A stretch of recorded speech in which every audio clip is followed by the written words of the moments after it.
más de Pablo Callejón en la mañana del día de hoy. Pablo.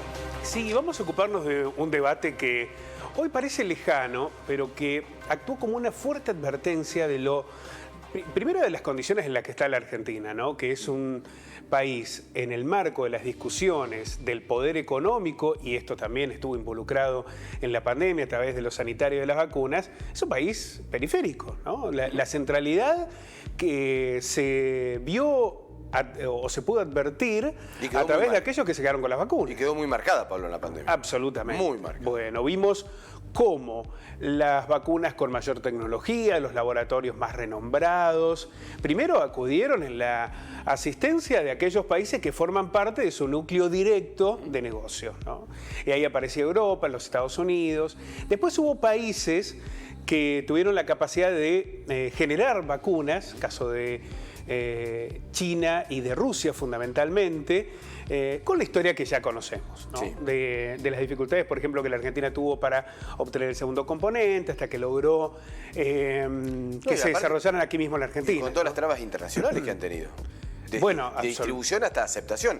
Hoy por hoy no se aceptan, sacando el conflicto bélico porque esto es mucho antes, hoy por hoy no se acepta la vacuna Sputnik para ingresar a Europa. Bueno, claro, ¿no? Porque aquí hay una disputa económica y geopolítica, claro, ¿no? También que aparece claramente ahí. Ahora, la primera señal que podemos advertir en todo esto es que si no se alcanza la soberanía científica a través de la producción de vacunas, dependemos de intereses comerciales, políticos, coyunturales. Nadie imaginaba una pandemia tan devastadora, sobre todo en el primer año. Situaciones que la Argentina, por su lugar en el mundo, le resultaría imposible de contrarrestar si no tiene su propia capacidad de producción. Bueno, esta parece haber sido una señal que habrá que ver hasta dónde llega en el nivel de aprendizaje del gobierno y del Estado. Porque estas tienen que ser necesariamente políticas de Estado. No alcanza con que un gobierno pueda tener la vocación de avanzar si no se convierte efectivamente en una política de Estado. Pero también nos dejó como enseñanza la pandemia que hay una capacidad a través de la ciencia argentina que debe ser valorada e incorporada. Y cuando uno dice incorporada, bueno, poner recursos, fondos, presupuesto, incentivar, promover, desarrollar. Esto implica que, por ejemplo, en los testeos tuvimos rápidamente productos nacionales, ¿no? Que se pudieron dar respuestas a algunas de las variables que dejaba la pandemia con la capacidad de nuestros propios científicos. El año que viene probablemente ya tengamos la primera vacuna de producción nacional que además actúa como un sistema de refuerzo y que podría constituirse en algún momento en la única vacuna. Claro, porque esto sigue, ¿no? Esto sigue, claro. Sigue. Sí, absolutamente. La dependencia, por lo menos no se sabe uno hasta cuándo, pero uno se mantiene esa dependencia de la vacuna contra el coronavirus, por ejemplo.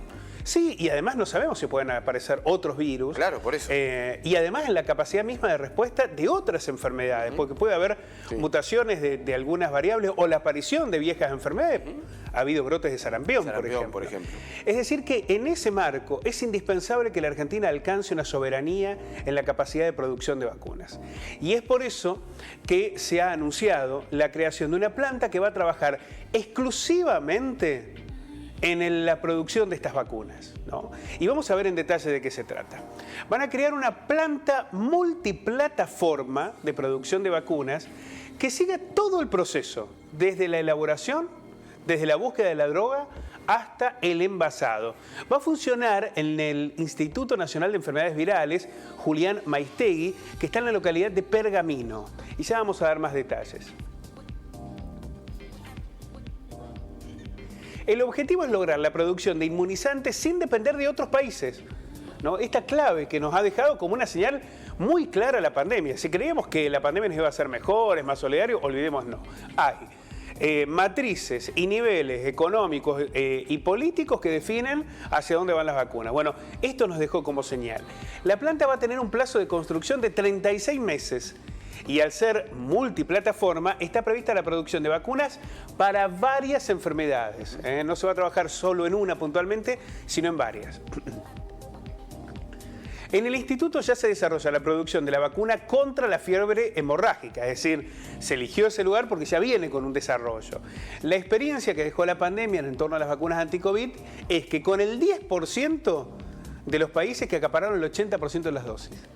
Un 10% de los países en el mundo se quedaron con un 80% de las vacunas anti-COVID. Toda una señal de por qué es necesario esta planta.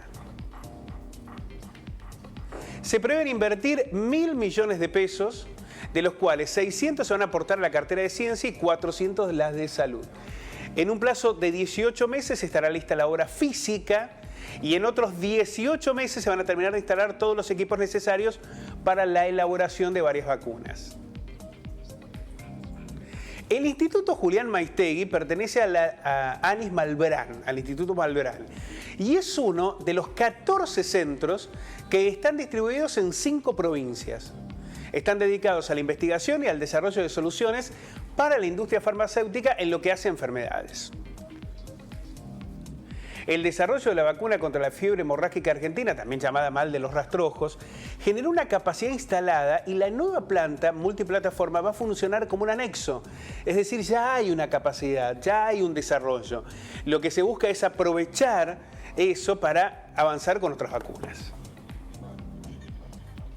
La vacuna Candid 1, que es utilizada contra la fiebre hemorrágica argentina, había dejado de producirse en el 2018 y en el 2020 y en el 2021, en plena pandemia, se restableció la producción, para lo cual se invirtieron 137 millones de pesos.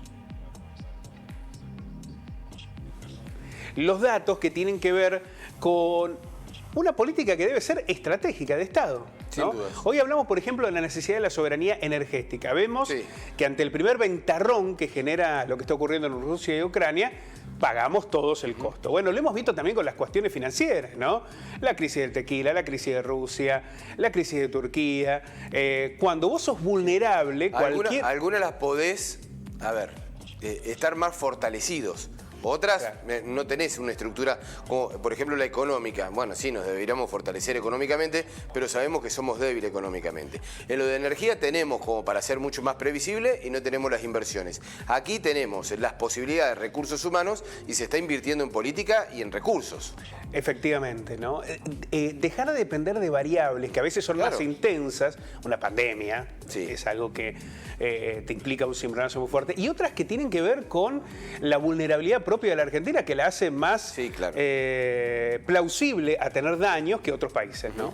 Bueno, en el caso de lo sanitario, alcanzar la soberanía en la producción de vacunas es una centralidad para lo que viene, ¿no? Para las enfermedades que hoy están y para las que puedan surgir. Si vos tenés la capacidad instalada, tenés los científicos, tenés el desarrollo, bueno, tenés también la capacidad de producir esas vacunas. Es un muy buen dato que ojalá se concrete y se convierta no en la política de un gobierno, sino en la política de un Estado. Exactamente, eso sería la opción, la mejor de las opciones. Pablo, muchas gracias. A ustedes.